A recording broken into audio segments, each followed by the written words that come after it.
So this is the second session, and I called this Injustice, Blame, and Redemption in Dostoevsky's novels.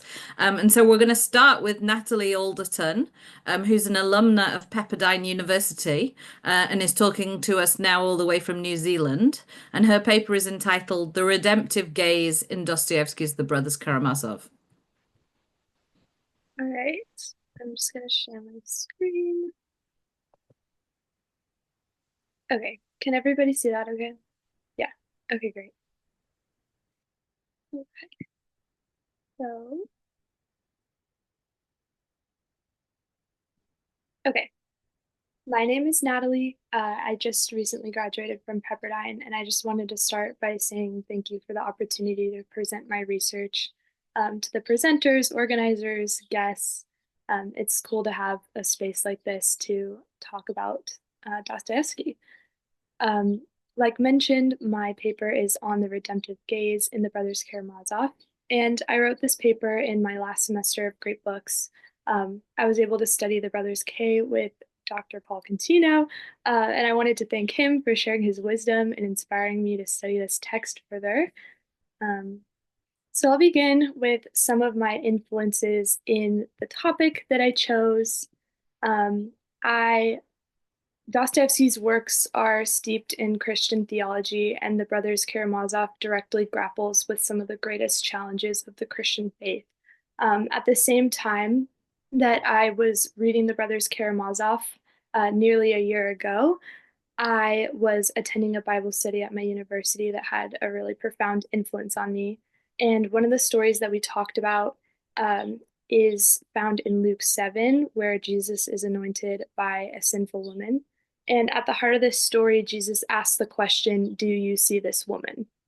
And it might be easy to skip over this verse, but some argue that it's the core of Jesus's mission, that in order to love your neighbor fully, you must see them first, and only then can you practice loving attention. And then on the flip side, our failure to see others rightly has the capacity to perpetuate suffering in our world. And I was deeply impacted by this story. I found myself unconsciously applying this lens of visuality into everything else I was studying at the time, and I still do, including the Brothers Karamazov. And so, as I read the Brothers K for the second time in this course, Dostoevsky's description of eyes in particular and the gaze really stood out to me. It was almost like I was underlining them on every page of the book. It feels as if there's eyes piercing through the novel that are asking readers to engage back with the text. And at the same time, I was considering Dostoevsky's choice to write a novel in the first place, that rather than presenting apologetics or essays, he wrapped, quote, his prosecution and defense of God, end quote, in an artistic rendering of his own world. So essentially, Dostoevsky employs visual tools to comment on visuality itself, both acknowledging its power to redeem and corrupt, just like the story of Luke 7 does. Um, to give a little scholarly background, I utilized Downcast Eyes by Martin Jay, which is an overview of 20th century French intellectual engagement with the ocular. So he claims that the ocular has pervaded both the scholarly and religious realm for centuries, distrust of the ocular. On one hand, you have influential Christian figures like St. Augustine who condemn vision's connection to desire, which diverts a person from spirituality. And on the other hand, the secular study of visuality has often centered around the male gaze, in which women are objectified by the male viewer.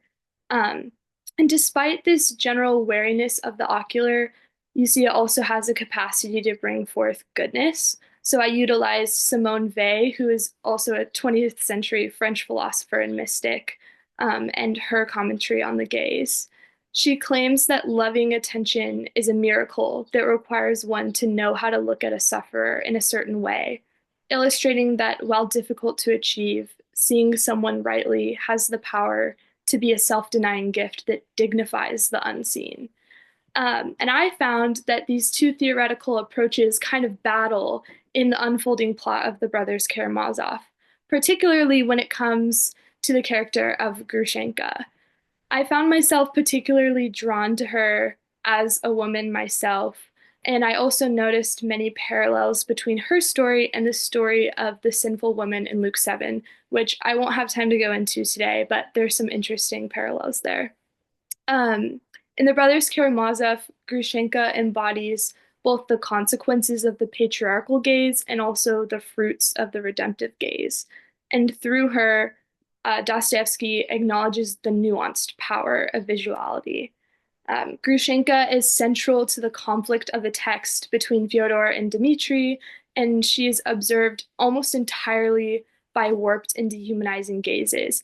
She doesn't get her own voice until very late in the novel. She's primarily formed by others' perceptions of her, which are turn out to be mostly false. I'll be focusing my discussion on the chapter The Onion, which I would argue is central to the restorative arc of the Brothers Karamazov. So, in Book 6, which follows the problem of suffering posed in the infamous Book 5, Dostoevsky posits one of the central claims of the novel, which is that all are responsible for all, to all, for all. And I think that the question for the readers is this: how does that work in actuality? How can all actually be responsible for all? And what would it look like to live that out? And so while book 5 and book 6 are kind of the heart of the novel, as Dostoevsky says himself, um, I think that The Onion is a practical demonstration on how we might live out these ideas. So Alyosha is taught by his mentor Zosima, and then he puts these things into practice in The Onion in his encounter with Grushenka. So thus follows my thesis that culminating in The Onion, Alyosha and Grushenka's mutual redemptive gaze illustrates the capacity for loving attention to bring forth an entirely different person, practically and profoundly exemplifying the art of active love that the novel presents as a response to the brokenness that is rampant in the world. Um, so, learning loving attention. I'll start with Alyosha's educational journey, the protagonist of the Brothers Karamazov. He develops over time a capacity to bestow loving attention. And Father Zosima serves as this mentor figure in that. So, in one of the earlier chapters of the novel, Peasant Women Who Have Faith, Zosima sets forth an example of how to see the unseen. This chapter is rife with ocular imagery. If you go back and read it, there's description of eyes all over the pages. He sees these women, he sees their distress, and his attention to them chimes with Simone Weil's meditation on the gaze as being an active miracle. It takes labor and fortitude, as Zosima says. So some of the quotes from that passage is, there was something almost frenzied in her eyes. Her eyes showed object that she had come with an object. The elder had already noticed in the crowd two glowing eyes fixed upon him. Her eyes were asking him for something. Um, so young Alyosha learns through experience that loving attention is truly difficult to achieve, though Zosima might make it look doable in the beginning of the novel. And I think this is illustrated by the evolution of his view of Grushenka. Um, as I mentioned previously, almost all the descriptors prior to The Onion shroud her in this tangle of mythical reputations that essentially block her from sight. So she's called the enchantress, the local seductress, the creature, the noblest girl, the witch, that awful woman, and the beast. Um, and Alyosha is very fearful of her and kind of swallows the rumors that make up her personhood without getting to know her on his own. And so when Alyosha recounts their first encounter, this stage is almost set like a play. Grushenka is hidden from view by the parts that she's been casted into by other people. And in her presence, Alyosha distrusts his own gaze entirely. He attributes visuality with sensual temptation, as kind of recalling that scholarship from Downcast Eyes. And he is fearful that he will succumb to his lustful Karamazov nature. He says that he's on the bottom rung of the ladder of sin that will take him straight to the top. So then when he finally sets his eyes on this infamous woman, the doubled survey of both Alyosha and the narrator perpetuate this objectifying view of the male gaze.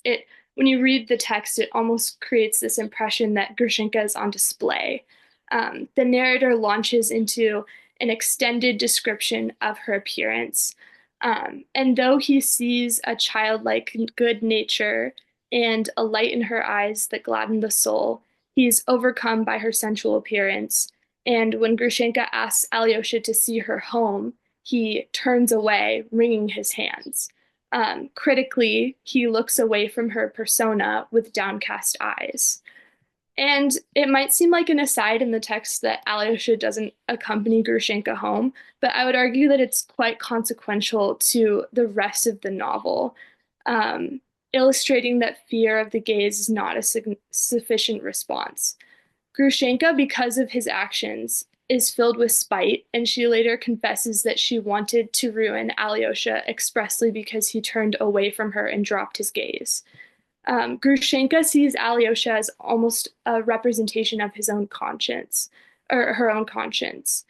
Um, and because of this, his downcast eyes make her feel, quote, ashamed, utterly ashamed of herself.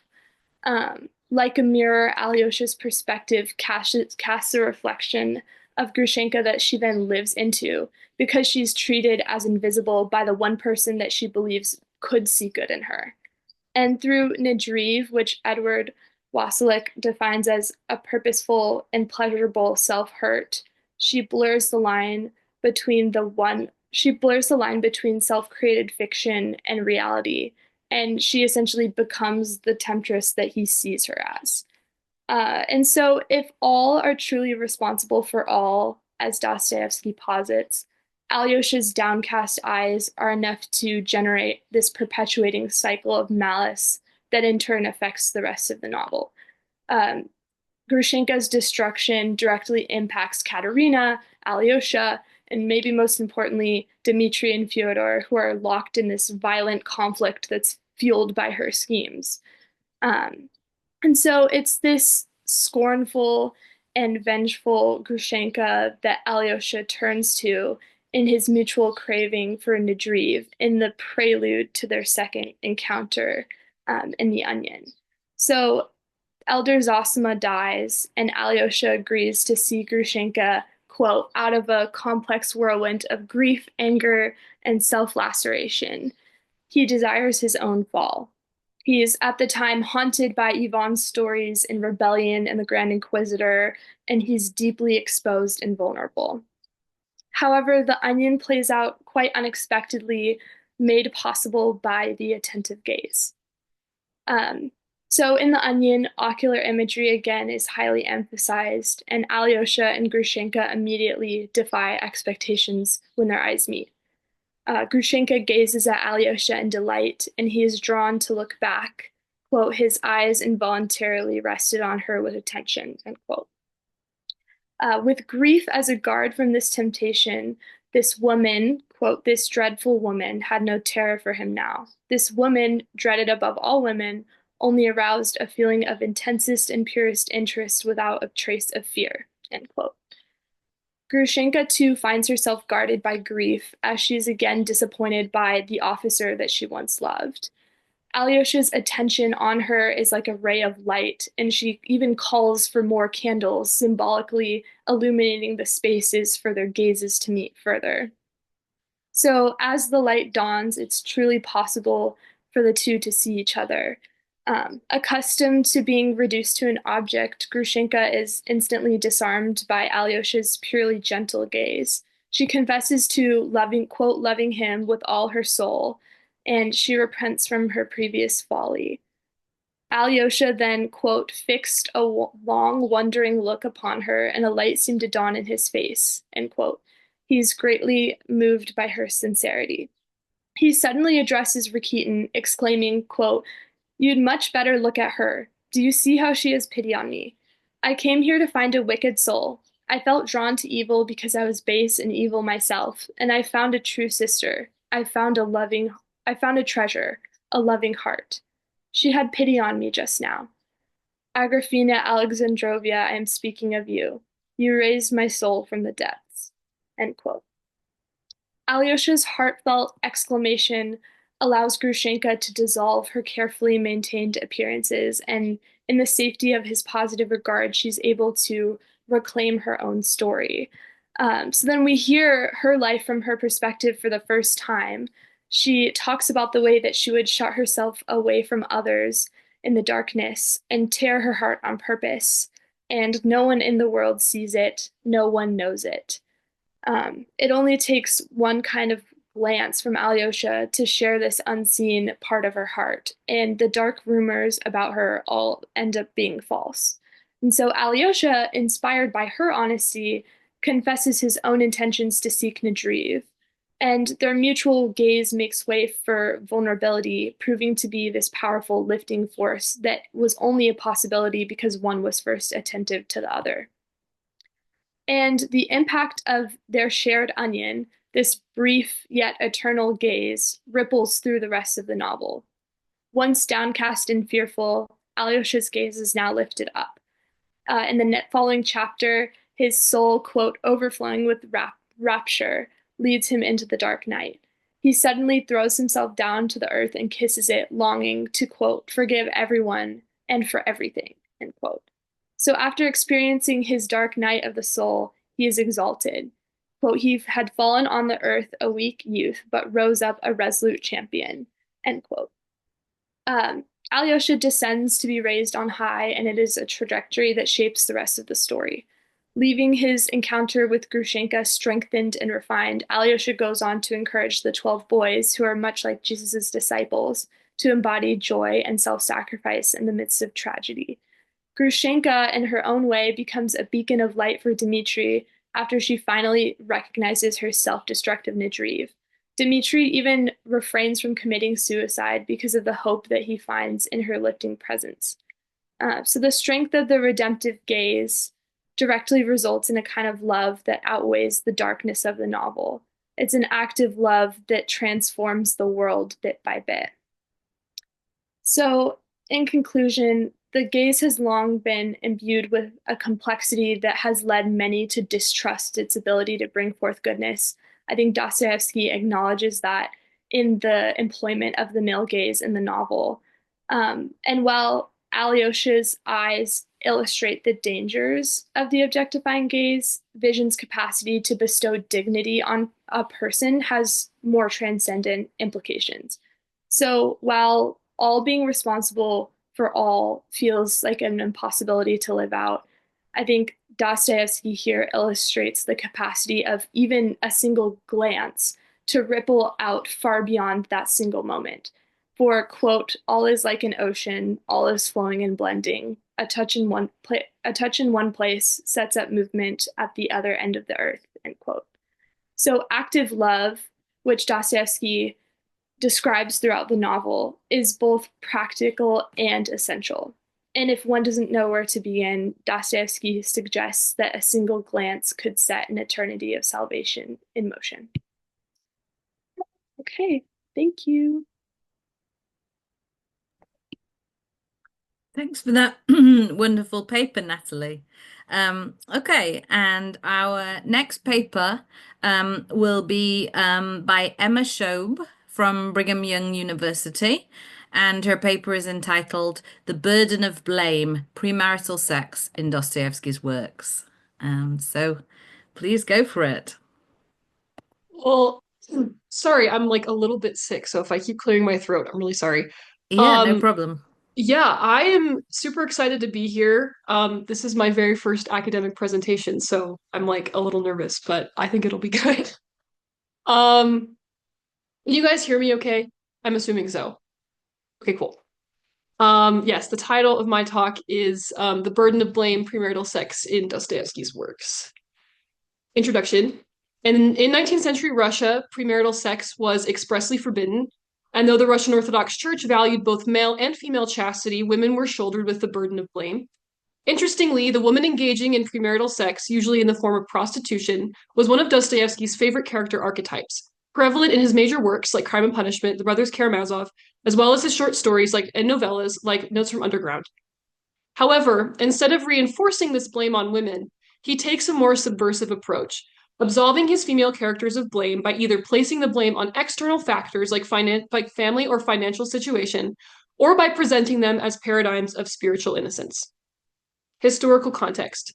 In 19th century Russian Orthodox religious tradition, believers viewed sex and sexuality as a set of base desires born of the devil that represent the inherent weakness and fallibility of mankind. According to Eve Levin, author of a section in Sexuality and the Body in Russian Culture, sex was, quote, always suspect, even in marriage for procreation. The ideal life was marked by total abstinence, end quote.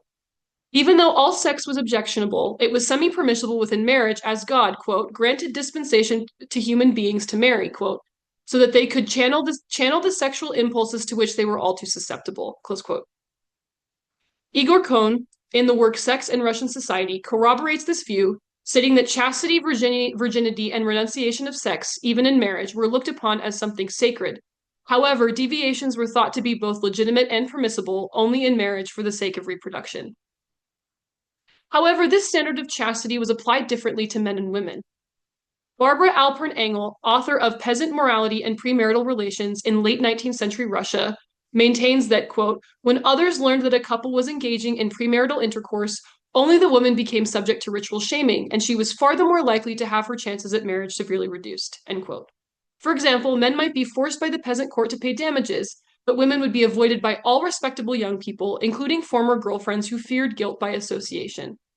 These women were also more susceptible to sexual harassment and abuse, men pursuing them, quote, on the assumption that once having said yes, a girl lost the right to say no, end quote. Shifting blame, Sonia in Crime and Punishment. In Crime and Punishment, Dostoevsky places the blame of Sonia's premarital sex on societal factors and familiar pressure instead of on her. She comes from a destitute, dysfunctional family, the daughter of Marmeladov, an alcoholic, and the stepdaughter of Katerina Ivanovna, a woman with a weak chest who is inclined to consumption. When telling his life story to Raskolnikov at the beginning of the novel, Marmeladov provides several reasons why prostitution was Sonia's only option. For example, it is a more lucrative line of work, as he remarks, how much, in your opinion, can a poor but honest girl earn by honest labor? Not even 15 kopecks a day, sir.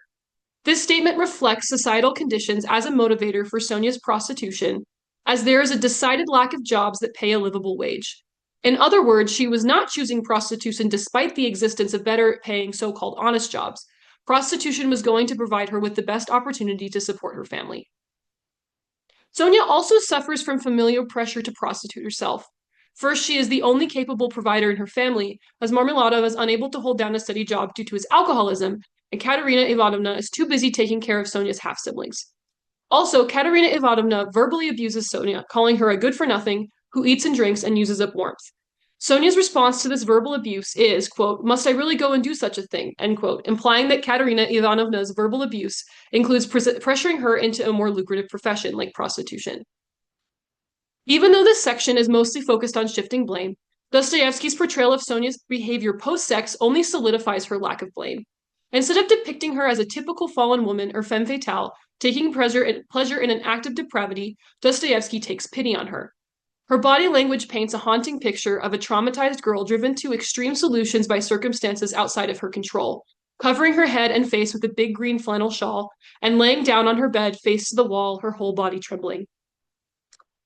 Portrayals of Spiritual Innocence, Part 1. Lisa in Notes from Underground.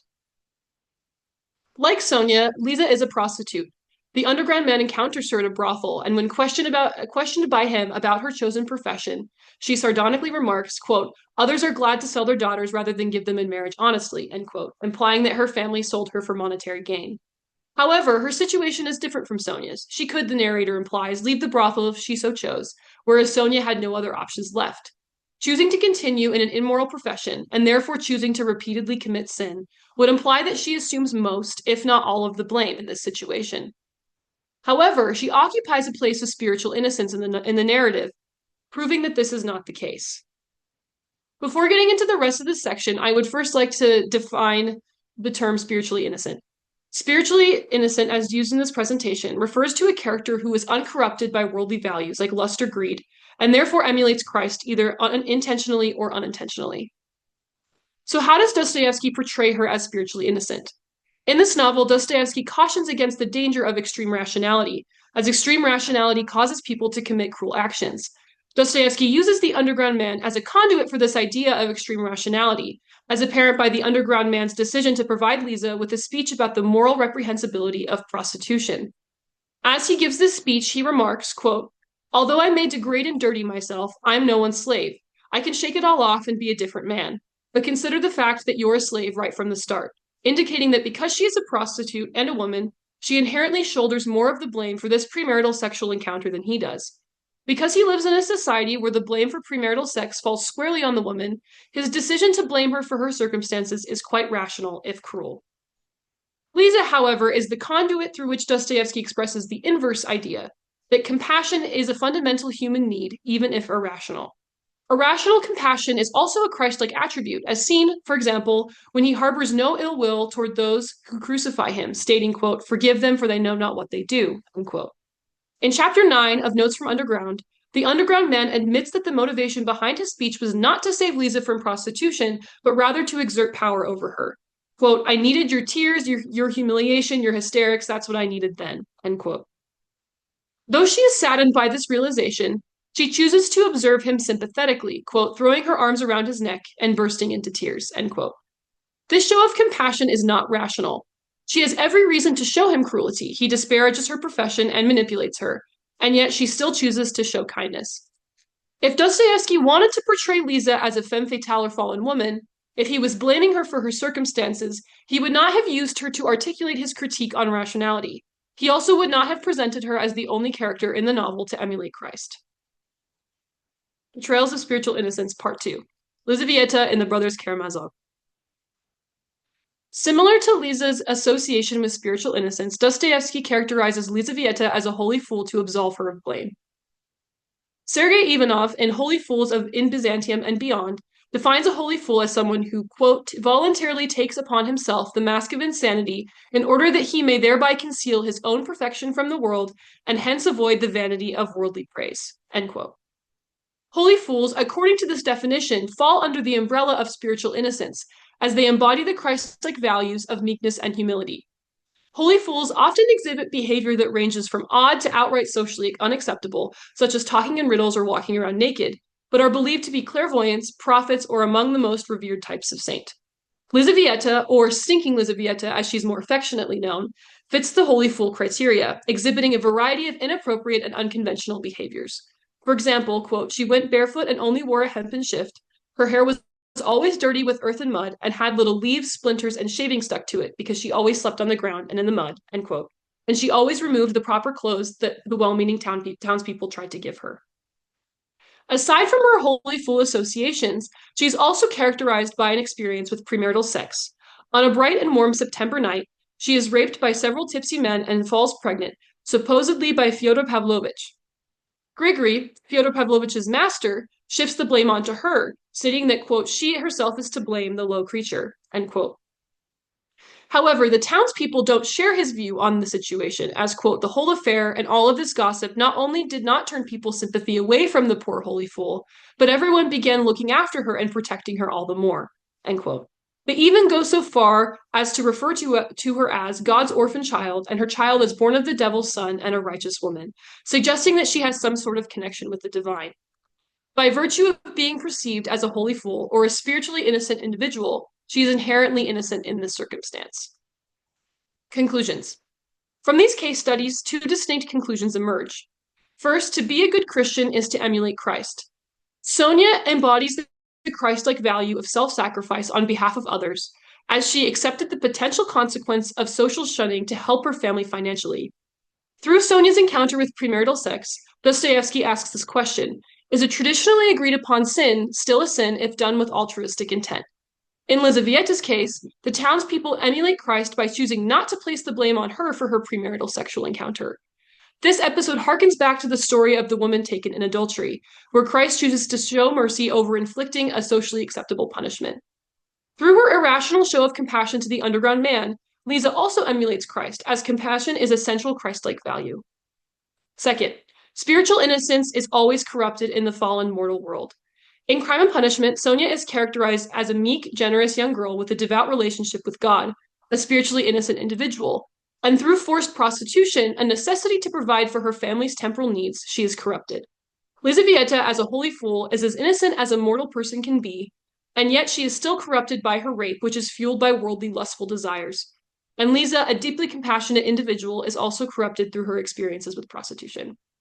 Thank you.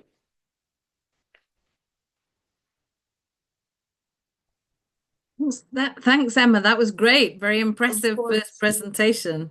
I hope you're feeling good about it.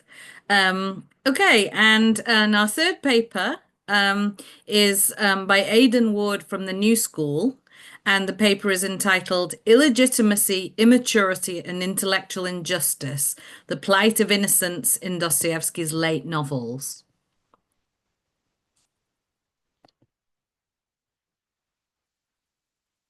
Hey, Aidan. So you'll need to unmute yourself, or maybe I need to unmute you. No, I think I've got it. All good. Okay. Yeah, perfect. Can everyone see my screen? Absolutely. Okay, great. Hi everyone. I'm very excited to be here and present this paper. It is a project close to my heart. So yes, my paper is titled Illegitimacy, Immaturity, and Intellectual Injustice: The Plight of Adolescence in Dostoevsky's Late Novels. My mistake was that I got angry.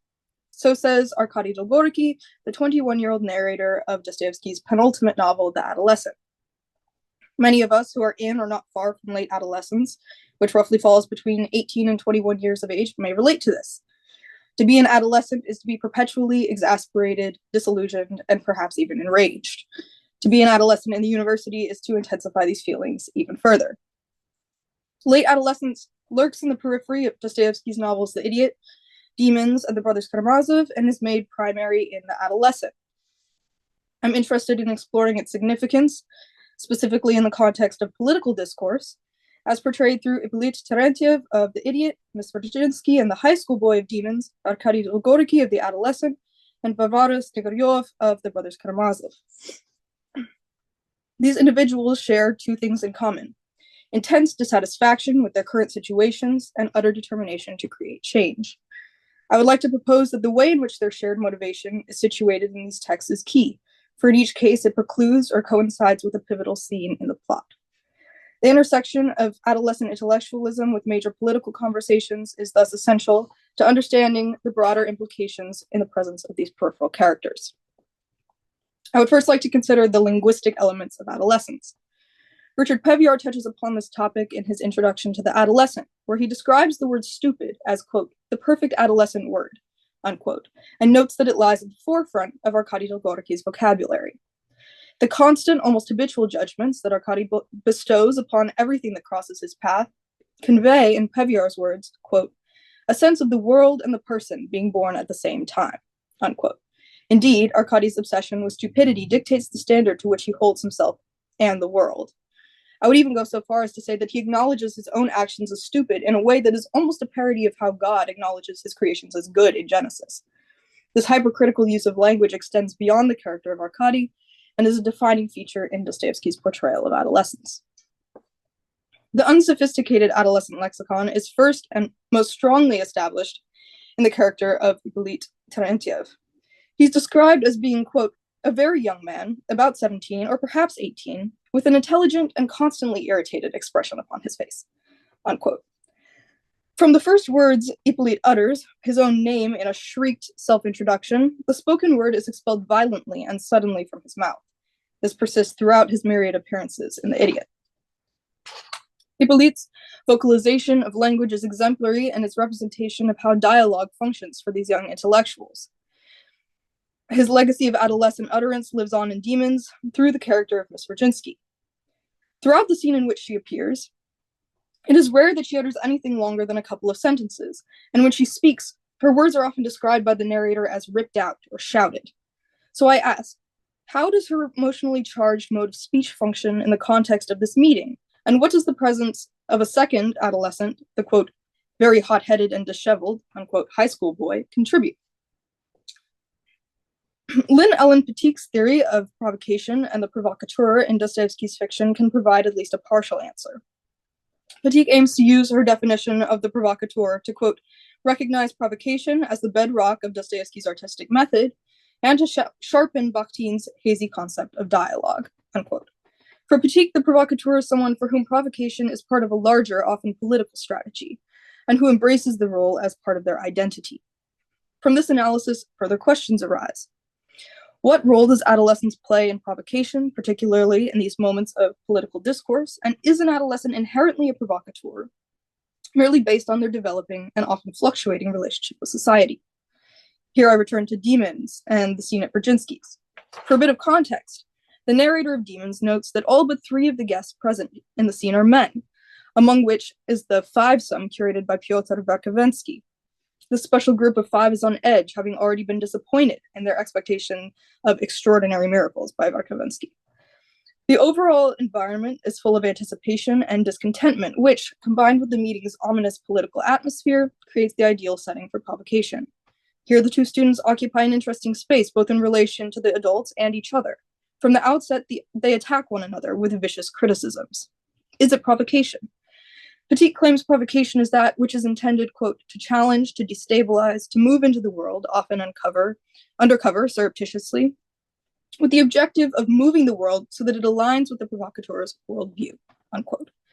It seems premature to posit that someone such as Hippolyte, a consumptive and impulsive teenager, is truly a provocateur, to assert that he has in mind a strategy beyond his own desire for immediate intellectual and social recognition. These adolescents do provoke in that they constantly question existing systems and norms.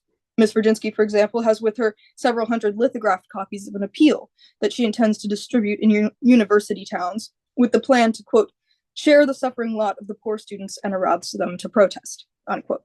The high school boy, at 18 years of age, is the leader of an independent crew of conspirators.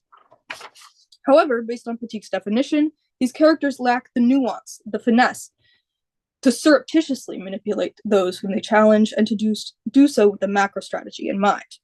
They aspire to, but have not yet developed, the influential sleight of hand as encapsulated by the seasoned provocateur. The slight incompatibility between Petit's theory and the physical and linguistic traits of adolescence can be more accurately explained using a concept that Basine defines in The Adolescent. It is introduced in the gathering that takes place at Dergashev's. This concept is that of the idea feeling. Dostoevsky was fascinated by this, and it appears throughout his works. The idea feeling stands in contrast to the cerebral thought. It comes from Dostoevsky's conception of a type of thought that is, quote, born in the soul, unquote. Arkady expresses his simultaneous delight at Basine's concept and his infernal shame at having babbled inadmissibly. He is then overpowered by an irrepressible urge to speak, a struggle with which he is often faced throughout the book. Though he promises himself that he will retain composure, his impulsiveness gets the better of him nearly every time. This is one reason behind his constant anger and self-identified stupidity.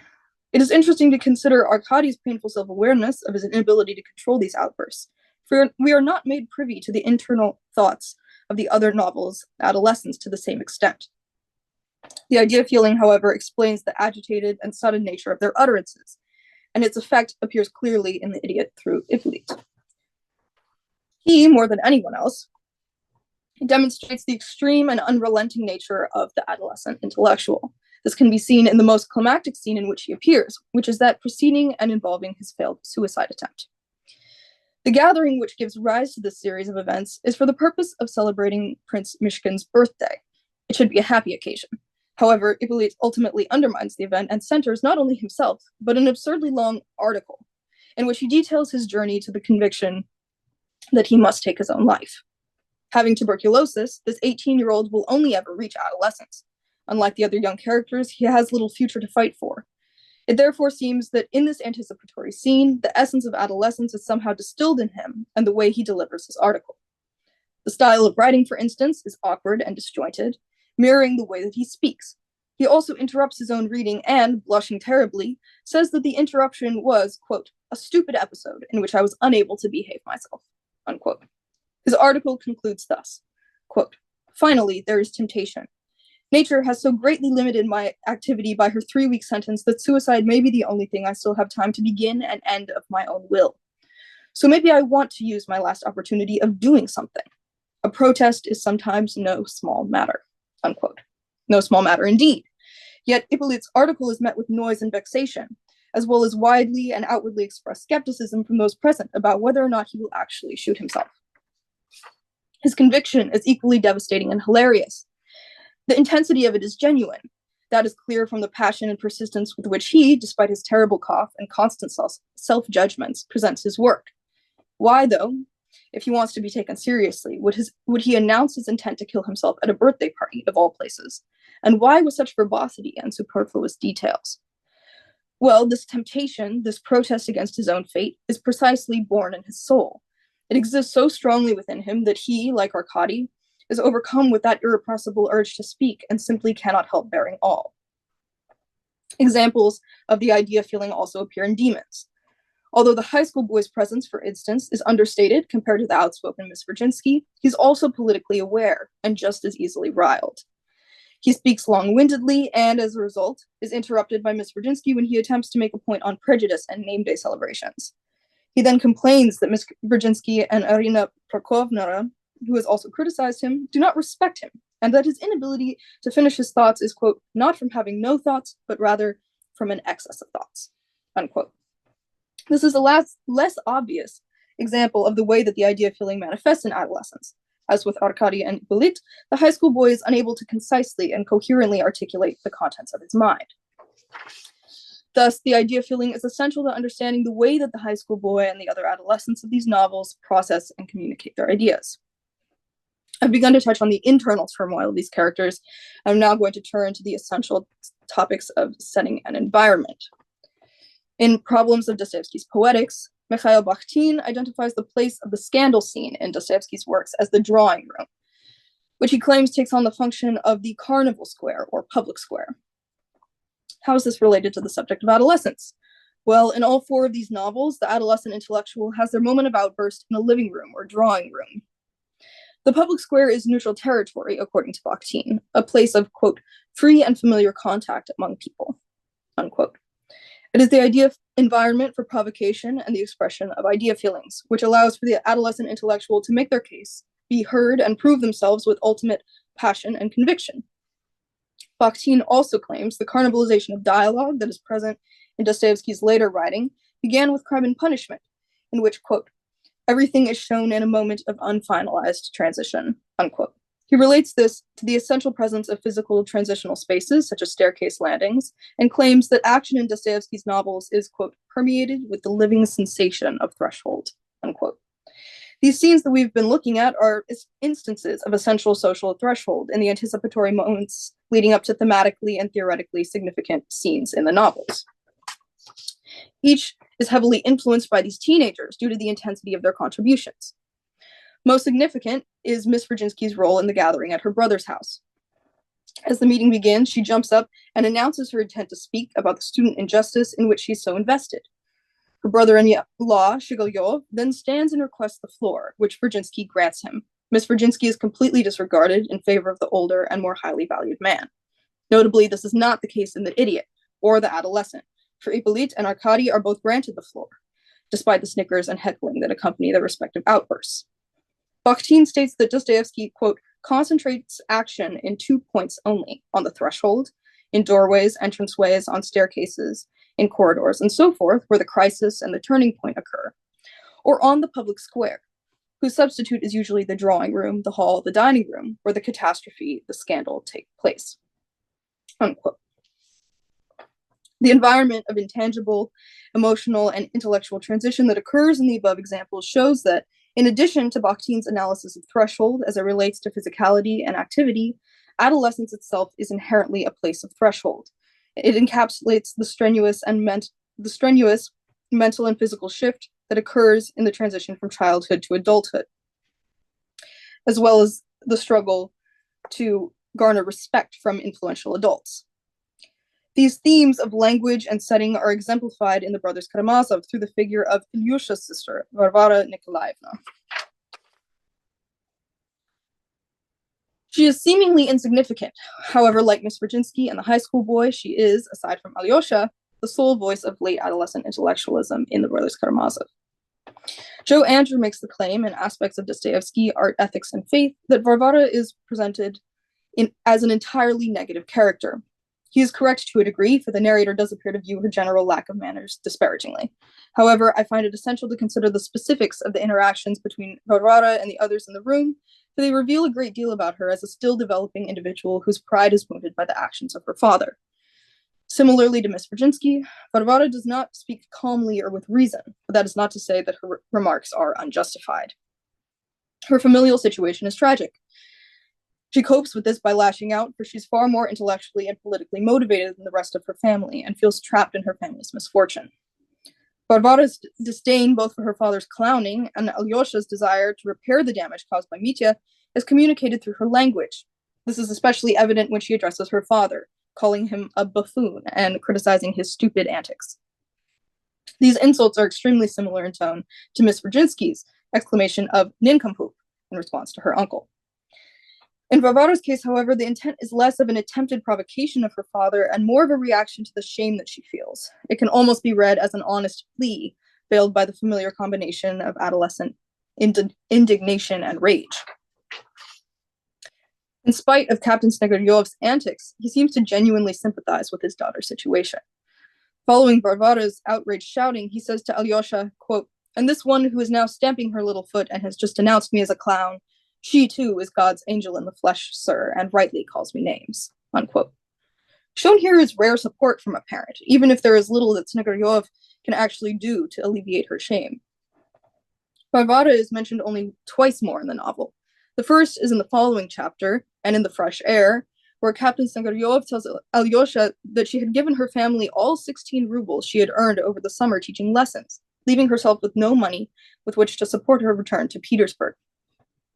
The second is in a parenthetical aside at Ilyusha's bedside, where she is said to have long since returned to the university. Although Andrew claims, quote, "within the ethical system of the novel, such behavior is clear dereliction of familial duty," this, unquote, this implies that Varvara is inherently in the wrong by choosing to pursue her careers or her studies in activism. Such a claim disregards the fact that her father voices support for her intellectual and political pursuits, as well as her selfless financial contribution. She may be unsentimental and impatient, but such traits are not condemned by her family. They even seem to be in support of her departure despite Ilyusha's illness. My final point of inquiry has to do with the social nature of adolescence. In Illegitimacies of the Novel, characterization in Dostoevsky's The Adolescent, Chloe Kitzinger explores the structural and cultural significance of illegitimacy in Dostoevsky's writing. She argues that illegitimacy functions as a narrative metaphor, both for the longing for embodiedness and self-characterization in Dostoevsky's characters that were so unusual for 19th century realism, and for the, quote, "inherent illegitimacy of Russia as a child of East and West," unquote. I want to develop her theory further in a specifically functional way and claim that illegitimacy is the very social plight of adolescence. One is an illegitimate citizen, neither a child worthy of the concern of an Ivan Karamazov, nor a fully fledged and therefore respectable adult. One is relegated to the periphery of Bakhtin's public square, and consequently a place of outburst, agitation, and perpetual interruption. From the perspective of a mature adult, the adolescent is seen as a nuisance, an object of nostalgic romanticization and subsequent disappointment. For the already insecure and passionate youth, this is both enraging and radicalizing. As a result, their rage serves as a catalyst for intellectual and political mobilization. In conclusion, from the outset of this exploration, it was clear that there exists a crucial element in the nature of this demographic that captures something left out of the more fully developed adult characters. It lies in the fact that adolescence is a fleeting culmination of several major themes that scholars have identified in Dostoevsky's fiction. It is the precursor to provocation, the manifestation of the idea feeling, and the impulsiveness of language, which finally results in a figure who is the epitome of illegitimacy. This creates a group of people who spend several years in a constant state of rage, especially those who are students or are otherwise intellectually inclined. Dostoevsky captures this in one essential social and political scene per novel, in which the adolescents are given the opportunity to test their theories and voice their thoughts, ultimately to be legitimized, only to discover that, due to their temporarily inherent natures, failure is inevitable. They are not, however, without hope. For in the words of Arkady Dolgoruki, the ultimate adolescent, quote, of course, between me as I am now and me as I was then, there's an infinite difference, unquote. Thank you. And this is inspired by the lovely page of memes on the Bloggers Karamazov website. Thank you for your attention. Thanks ever so much. That was great. As people might know, The Adolescent is my favorite Dostoevsky novel, so it's very pleasing to me that you wrote about it. So now we have plenty of time for questions. We have just over 45 minutes.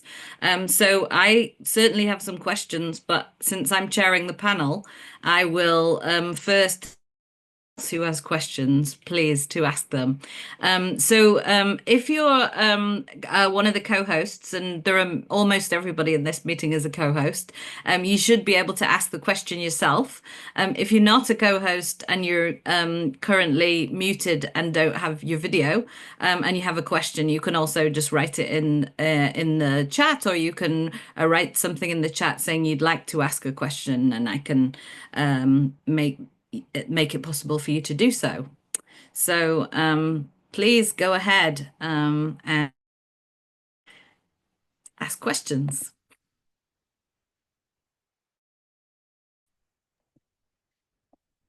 Or I can start if nobody's ready. Okay. Oh yeah, Emma has a question. Excellent. Yes, so I have a question for Natalie. You were kind of mentioning how you like Dostoevsky is a very like spiritual, like you have a lot of, you find a lot of spiritual connection and spiritual worth through reading Dostoevsky, which I do too. That's like, I was like, oh, another person who like, is really spiritually impacted by Dostoevsky. Just out of curiosity, like what work of Dostoevsky seen in a Dostoevsky novel do you think has impacted you spiritually the most? I love that question. I will say I'm not as widely read as I wish I was in Dostoevsky. I've read Crime and Punishment and The Brothers Karamazov, so post grad we'll be rectifying that. But I definitely connect with The Brothers Karamazov in a really significant way. I spent I spent like 6 months reading it the first time. And then I read it again in class, and it was a really cool experience to read it on my own and then study it. But I do think there's so many amazing moments. But I find myself drawn back to some of the same quotes, a few of them, which I referenced in my paper. One that I love so much is the one about like all being like the ocean flowing and blending. A touch in one place sets up movement at the other end of the earth. I just really resonate with this idea that our small actions can be impactful, and I find that to be a framework for how to live a spiritually full life. And so I love that. Um, I love the moment where I also mentioned this in my paper, where Alyosha kisses the ground. I think that that's such a beautiful scene. Um, but yeah, there's so many good ones in there. But I think that as a whole, The Brothers Karamazov is just a really impactful journey of what it looks like to ask the questions that we ask often in faith, like the problem of suffering and evil. And I love that Dostoevsky turns to story in answering like the questions of book 5. Like the book 6 is just so um, visually rich, I think, and like very storied. And so I find that as a writer and a student of literature, I find that really interesting that like faith questions don't always have to be answered with like philosophical apologetics. I love that Dostoevsky turns to the novel to address these questions and like the story of Zosima's life. So I was a bit all over the place, but I think The Brothers Karamazov for me is like one of the best books of all time and like most impactful spiritually. Thank you so much. I'd love to turn the question Yeah. back on you. If that's okay. Oh, absolutely. This is like my favorite thing to talk about. So I would say so I had a very similar experience, but with Crime and Punishment. I read Crime and Punishment for the first time when I was 16. It was my second work, well, actually, no, third work of Russian literature that I ever read. I read it, I liked it, I got the gist of it, but I wasn't super like, oh, this was the best thing I've ever read. And then I reread it, I revisited it for a class just last year. And that second read through hit me really hard. Like every time we would talk about that book in class, I'd like leave class and call my mom and I'd be like in tears and I'm like, what's wrong with me? Why is this like such an impactful reading experience for me?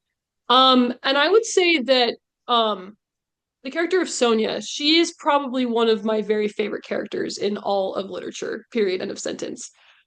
She is such a beautiful example of being Christ-like in the face of extreme suffering.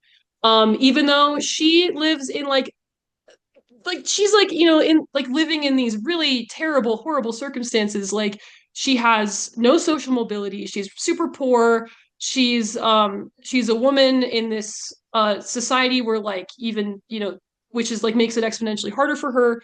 And even through all of that suffering and even through all of her hardship, she doesn't complain. She's not bitter. She's not, angry about it all the time. She just submits her life to God. She tries her best to be a generous and kind, altruistic person. And that's a really good example for me because I find myself thinking sometimes, and as I deal with my first world problems, I'm like, oh, well, if Sonia can be a generous individual while like, having to go through all these difficult things, I can be a generous individual when someone cuts me off at traffic, I don't know. So it's just like I would say Crime and Punishment is that work for me. I think about it all the time and I really love it so much. I love that. I really appreciate that question and the dialogue that you shared. I think that there's a real practicality to Dostoevsky's works that I just really appreciate. And you mentioned that as well. Like there's genuine examples of ways that you can live your life, which I think is really cool. Thank you. Any other questions?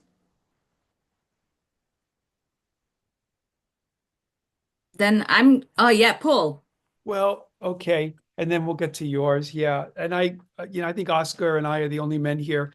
So I hope I can frame this question in a good way. So it's mostly directed to Natalie and Emma, but the whole male gaze thing. Okay. So I just want to look at that for a moment. And my wife teaches this stuff. She's a professor at Pepperdine too. And I know Laura Mulvey kind of coined the phrase years ago, looking at film.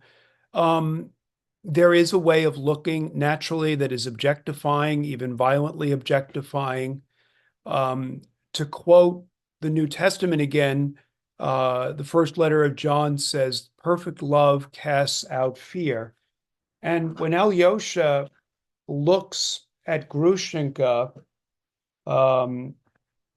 he doesn't fear her. He has the strongest armor to protect him from every lust and temptation. Yet, in spite of the vague irresponsiveness of his spiritual condition and the sorrow that overwhelmed him, he could not help wondering at a new and strange sensation in his heart. This dreadful woman had no terror for him now. He sees her. I mean, I agree completely with Natalie's reading. It's a tension in that beautiful way that Simone Weil talks about it. But if perfect love casts out fear, does it necessarily cast out eros? Desire love, a love that recognizes one's lack. One of the things that Alyosha lacks up to this point is the capacity to accept sexuality as part of the human condition. When he's a little boy, he closes his ears. She is, after all, sitting on his lap. And she's being a flirt, and she's beautiful. And I am wondering here, lust is something else, but a kind of, and here I'm using language that people sometimes use for Beatrice when they talk about the Divine Comedy, a kind of if not sublimated eros, a kind of sanctified eros. I lack something, you have it, you're beautiful. I recognize your beauty, and it's not disincarnated. We're embodied people. And yet I do not want to, I think Dmitri uses the language of insect lust. I don't want to grab you and hold you and pin you down. I want to receive the gift you're giving. And when you give me a gift, I desire the gift, and thus there's a place for eros. And I'm in a groping way trying to make room for that so that it's not such a clear dichotomy between, the male gaze and the redemptive gaze. Can either of you or all of you somehow help me through this this thicket that perhaps I find myself in here? I can start. I think that's a wonderful, wonderful question and really important points to bring up. And I feel like I would love to think through that more, but just in my initial responses, I think it has a lot to do with like discipline and trust that Alyosha, in observing his family's behavior, feels as if lust is something that he, if even has like the briefest encounter with temptation, like he will succumb to his desires. And I think that it's kind of mirroring a lot of the scholarship on the ocular, that like you must turn your gaze away completely so that you will not fall prey to this, that like there's this helplessness there. And as I mentioned, Alyosha describes himself as being on this like bottom rung of the ladder to sin, and he sees it as inevitable that he will climb that ladder if he finds himself in situations that would open the gates to that.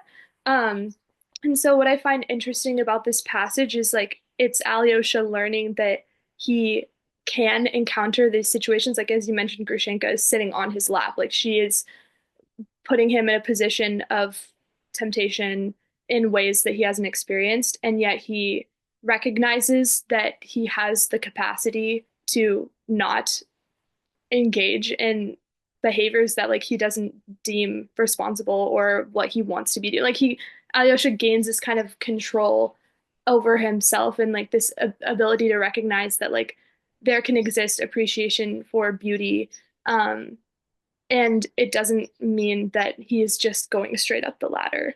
And I think that that's something maybe to be considered like in discussing the male gaze in general, is like I think sometimes it can seem like this involuntary thing that like just pulls people into it, but I feel like it's recognizing that we have power over ourselves. Like I don't know, there's just, I think in this discourse there's a lot of like oh, boys will be boys, or like oh, they couldn't help it, or like that kind of thing. And so I just think it's like empowering the individual to like reclaim their power over themselves and their ability to see people with dignity, and not just like it's not that like temptation is this thing that like you will succumb to if you are even put in this situation.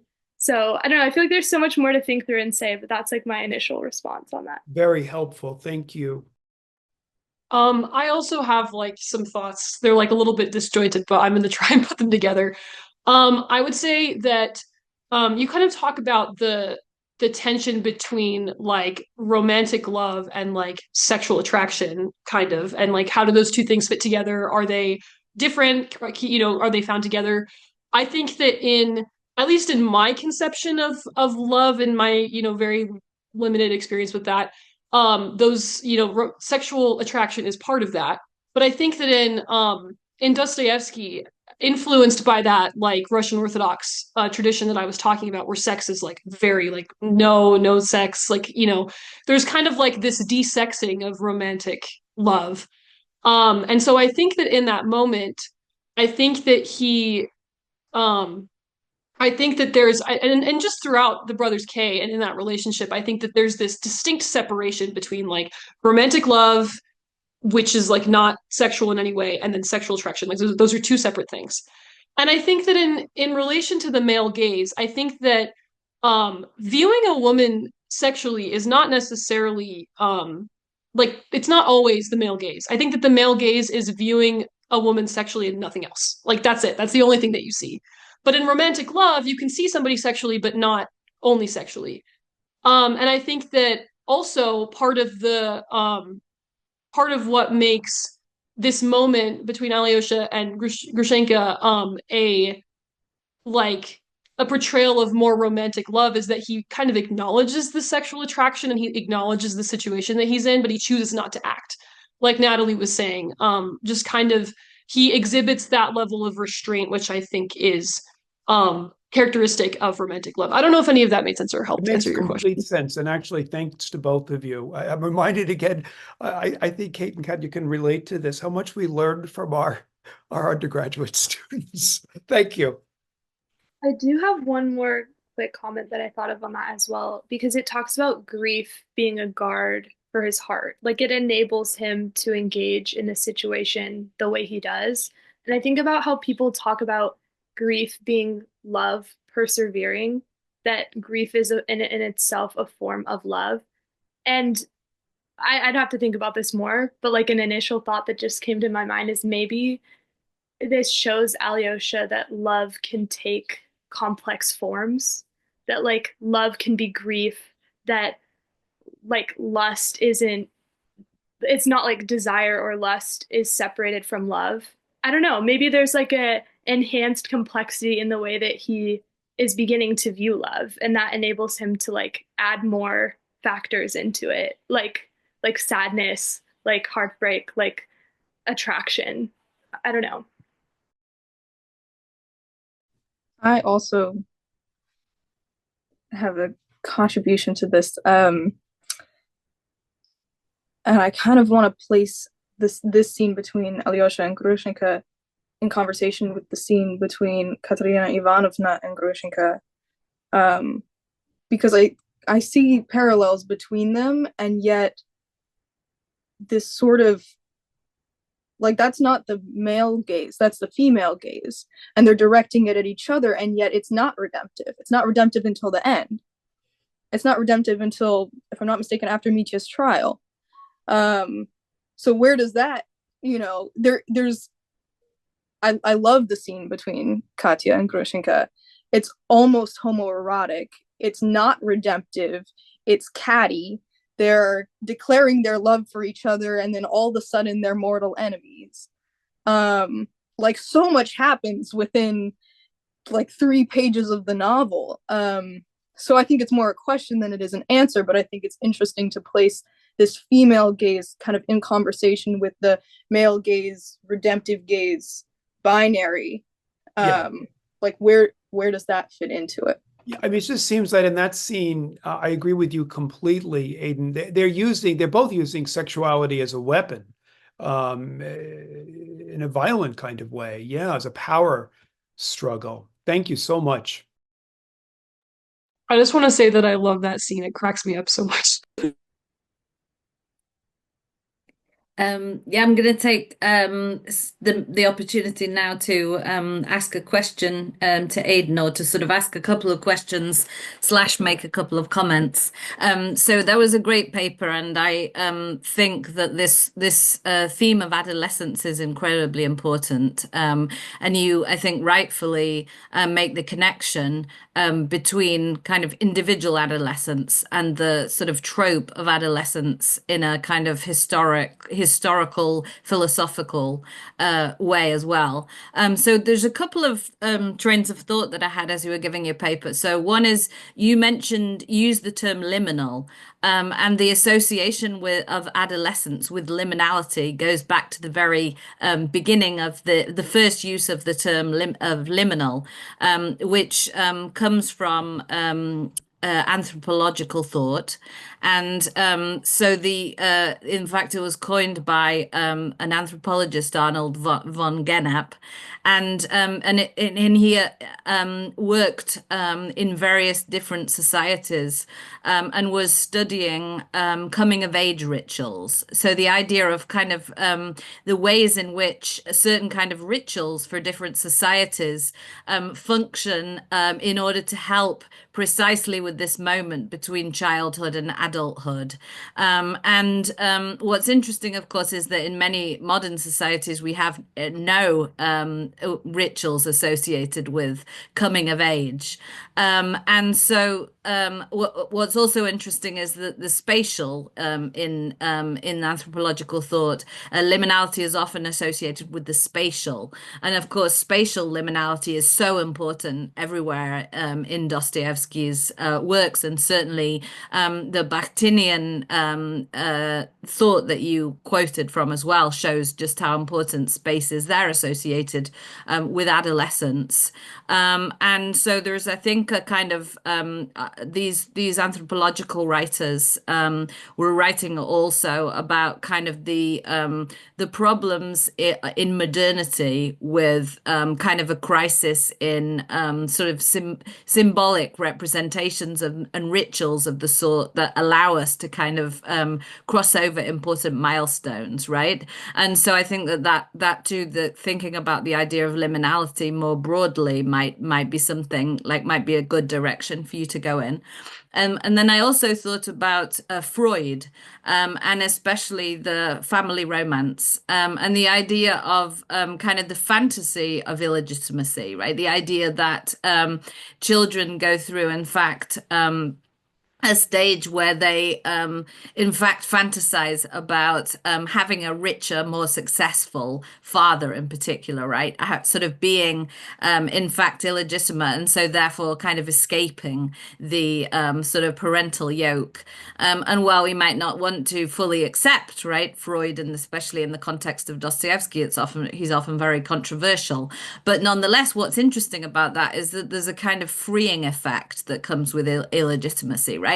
On the one hand, it's a burden, right? But on the other hand, there's also kind of a liberational aspect to it too, that I think we really see in Arkady Dolgoruki. And one of the things that sort of interests me and that I've written about is, as well as, and of course, Chloe Kitzinger too, is the idea that kind of he is liberating himself from both the literary and the kind of sort of social historical shadow of his father, right? And so there's a way in which I think in that novel you see perhaps both the liberational but also kind of intimidating aspect of illegitimacy, right? Meaning that you can sort of, you've got different paths to follow. You have freedom, but also in that freedom there's a kind of shapelessness that's also kind of very intimidating. So I wondered if I wanted to comment on either of those kind of different directions, but I'm very excited about your work. I think it's great. Thank you. And yes, and one character who I did not write about who is tangentially connected to this topic is, of course, Smerdyakov. And, you know, we see kind of this, he's allegedly the illegitimate child of Fyodor, you know, and he's kind of this like slimy, scheming, kind of like semi-peripheral character who lives on the property, you know, and he's of course enamored by Ivan's ideas. Like he's grasping at instead of seeing this like liberatory aspect, perhaps because of, you know, how he's been treated, all that he's gone through, what he's relegated to, he kind of clings to Ivan's idealism, and the strength of Ivan's ideas as his route, as his kind of way out. So I think that's an interesting kind of, perhaps like where Arkady could have gone, kind of a subverted path that he could have taken. Yeah, so I think, but yeah, thank you for pointing out all of those. There's it's quite a scale of themes that connect in these really interesting ways between the spatial,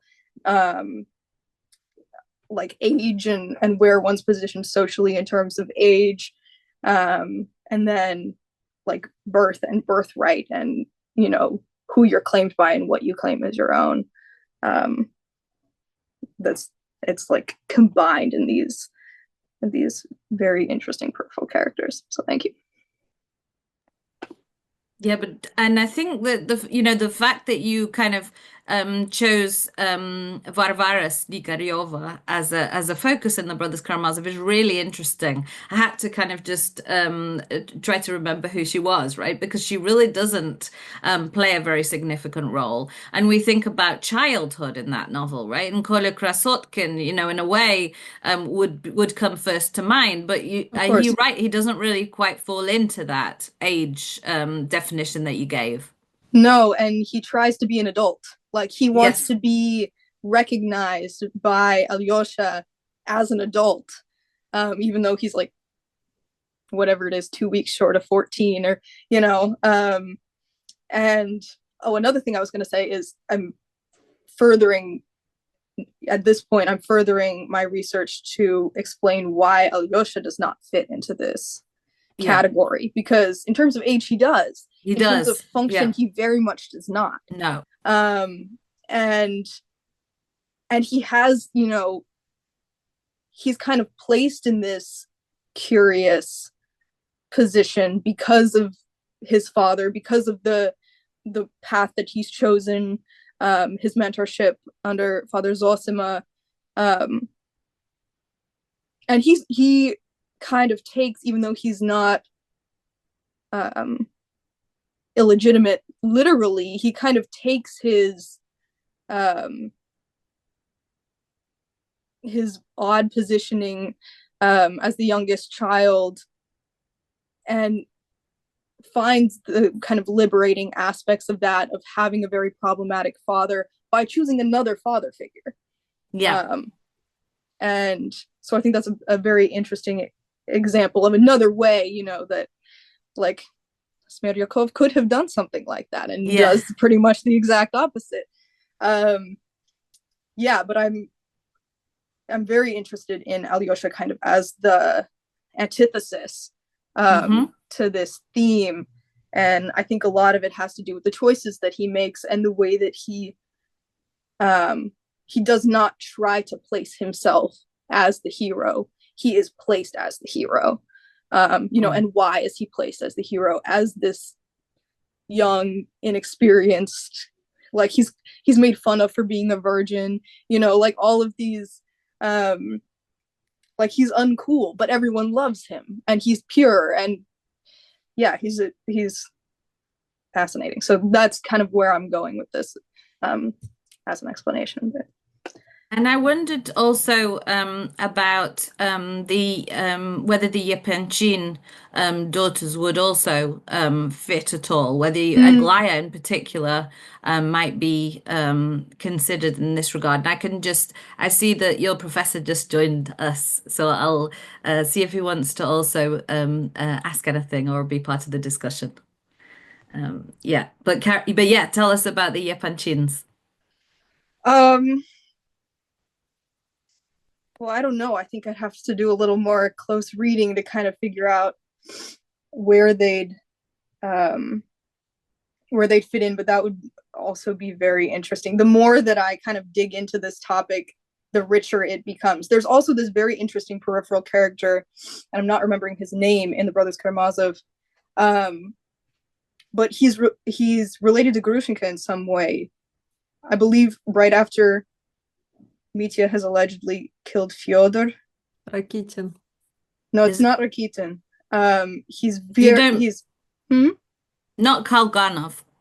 Maybe it's I believe it is. Yeah. And he's also quite, he's like 20 or something. He's present at the monastery in the beginning of the novel. He just kind of haunts the novel throughout. And I think his relationship with Grushenka is very interesting. I think where he kind of is present, he just kind of is, in the background. It's a wonderful essay. You'll remember, Kate, the author's name. That's called Kalganov, and the first sentence is "Who?" ? That's a great riff on Kalganov. Yeah. Yeah, there's I think it's in a special issue Yeah, about minor characters. yeah, Is it yeah. by maybe even by Eric Nyman? That's who it Um, is. That's who it is. Yeah, yes, yeah, yeah, yeah. There it is. Yep. yeah. Um, other questions?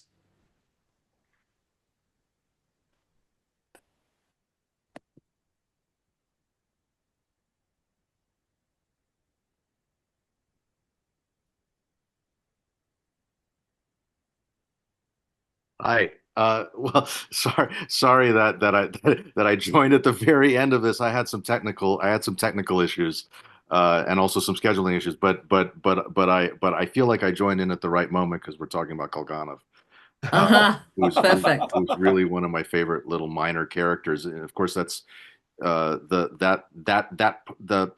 part of the book that concludes with Mitya's interrogation ends with him, and it's such a moving and mysterious little moment because he's so despondent about what's happening and about the way that Mitya's been treated, and I'm convinced that he's the one who put the pillow under Mitya's head. Do you remember Hmm. that detail? Yeah. I don't know if it's him, Yes. but I think it's got to be him. Uh, and then the narrator tells us, oh, but he had absolutely no doubt about Mitya's guilt. Yeah. So it's just it's I'll a read the paragraph if you want. You're right. It's so powerful. It's very short. mhm. Alganov ran back. He sat down in a corner, bent his head, hid his face in his hands, and he burst out crying. For a long while, he sat like that, crying as though he were a little boy instead of a young man of 20. Oh, he believed almost without doubt in Mitya's guilt. What are these people? What kind of people can there be after this? He exclaimed incoherently, in bitter despondency, almost despair. At that moment, he did not even want to live in the world. Is it worth it? Is it worth it? Exclaimed the youth in his grief. There's a big tendency to, I think, particularly at the moment, to kind of read Dostoevsky against the grain, to kind of pay attention to these small details. I have someone who's finishing writing their dissertation with me, who's kind of writing about sort of the various kind of small stories and ways in which they kind of lead us into reading against the grain. And one of the papers that we had yesterday too. And I think that this idea of kind of finding adolescence as central in this novel, right? In the adolescent, it's certainly everywhere, right? But to see adolescence in this novel that's all about children, right, or adults, and actually the idea of Kolya Krasotkin wanting to bypass, right, wanting to go from child into adult, and thereby kind of get rid of this kind of liminal amorphousness, right, that you talk about, is very interesting, I think, and has lots of potential. Paul. Just to riff off of that a little bit, I'm remembering the beginning of Karamazov from the author. And when he introduces his hero, he's not, I love the point you just made about him not, Aidan, being the adolescent in the way you've so richly described, but the hero of the novel. But he is somebody who is kind of fragmentary. He is an outsider. He, at the same time, carries within himself the very heart of the whole. And the rest of men of his epic have, for some reason, been temporarily torn from it, as if by a gust of wind. He emphasizes the kind of fragmentary, inconsequential character of Alyosha. I remember I taught this novel for 7 weeks, and we were sitting on the beach, Natalie. It wasn't in your class. And a guy said, "Well, why is he the hero? I mean, this is not this is not the 19th century hero one imagines." But and if I could use this analogy, I was reading something by David Tracy, the still living theologian from University of Chicago, who would talk about the classic, but then he grew to talk about the fragment. So this goes back to your point about against the grain and the minor characters. The fragmentary opens up the whole, and that's where Yeah. Dostoevsky is at the end. In his prologue, he's saying, pay attention to Kalganov. Pay attention to these little, and of course, the theme of Zosima, the littlest touch, what Natalie was saying, can send the ripples across the ocean. It's the small things. Yeah, thank you. Yeah, and like what would it be like if Dmitri or Ivan were the heroes? We'd be stuck in their, in the force of their ideas. We wouldn't be able to see the picture that Alyosha's, positioning kind of allows. And another aspect of that from the author kind of prologue that I love is that Dostoevsky's narrator posits the Brothers Karamazov not as the final novel, but as a prequel, which it's been written very seriously about, like, was it actually a prequel? Was Dostoevsky planning on writing a whole other novel? But in a very interesting way, that positing kind of places the Brothers Karamazov almost in this position of adolescence, as if it's a transition to what Alyosha could be, what Kolya could be, without actually being given that, supposed final result. So then how can we think of the Brothers Karamazov itself kind of living in that liminal adolescent space, yet being ultimately what we have? Yeah, it's uncanny, isn't it? The paradox that it's liminal, it's open-ended in that sense. People say, is that it? That's the ending? And yet it's arguably the greatest novel ever written, and it's perfect. Okay, I'll stop, please. Emma. That was a very interesting point about the introduction, because I love thinking about, like, there's all these wild theories about like what the sequel is, My take on it is that it's very much reflective of the New Testament. Dostoevsky was very, very, very, very much influenced by the New Testament. And I think that what he's saying is he's like, okay, well, here's this novel full of all of these ideas about religion and about kind of how to live your life in a way that's good, and how to live your life in a way that's maybe not so good. And the second story is our own lives, is taking these things that he wrote about in the way that we would if we were reading like the New Testament and applying them to our own lives. He says something about how, like, after reading this story, it's up to the reader to decide if it's worth his or her while to begin the second.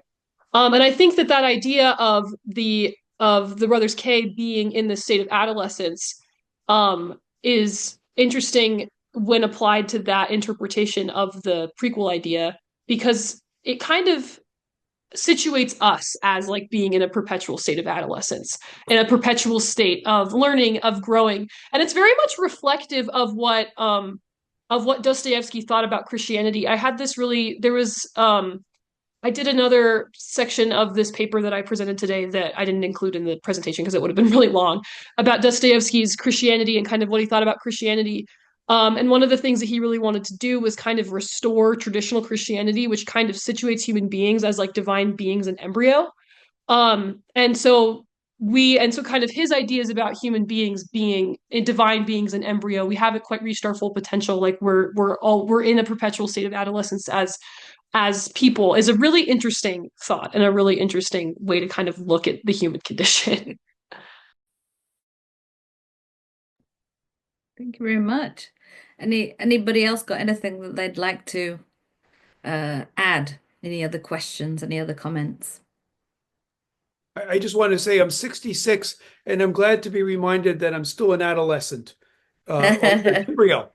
And it fits so much. Many of the scholars who talk about divinization, theosis in Russian Orthodox thought, this adolescent theme that we've all been discussing helps in understanding that more. Yeah, we're all in process. That's lovely. Mm.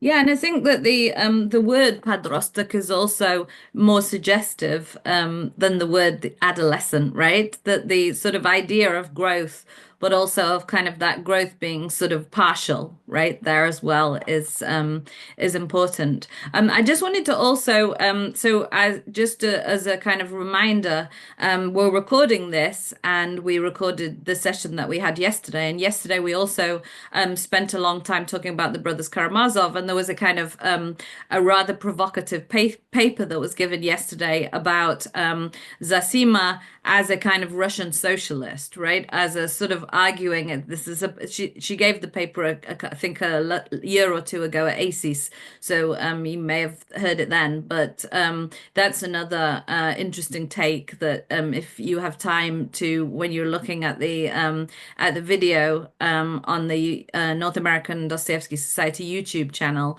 take a look at that one too. And Lisa, who is here in the audience, also gave an excellent paper on the idea of kind of the move from Crime and Punishment to the Brothers Karamazov as part of, and the sort of changing ideas of sort of relationship towards judicial reforms, and sort of the way in which the literary sort of context kind of absorbed or didn't absorb those ideas of kind of the judicial context. So that's definitely, take a look at that too. Other questions? We still have a few minutes if people would like to take the time, but it's Friday afternoon. We can also finish if people would like to go and take a break. The other thing I wanted to tell you, I mentioned this earlier, but I'm the president of the North American Dostoevsky Society, and in order to thank you all for presenting today, we're going to gift you a membership of the North American Dostoevsky Society for 2025. So you should be hearing from us soon about your membership. So you don't need to pay anything. All you need to do is kind of register to make sure that you have kind of an identity on the website. So hopefully I think that this event has been very successful. We were thinking about having it on a 2-year cycle. So as some of you know, because some of you were winners of the essay competition, we do the essay competition in a 2-year cycle. And then part of the prize of the essay competition is to be on this panel. So we have been thinking about doing it on a 2-year cycle, but if there's interest, we can also do it on a yearly cycle as well. And certainly Zoom is a very good kind of cheap and easy way to be able to get together in this kind of context. And there's been so much great and rich discussion here today. So if there is any interest in getting together more regularly or whatever, if people would like to present, we can also think about doing that.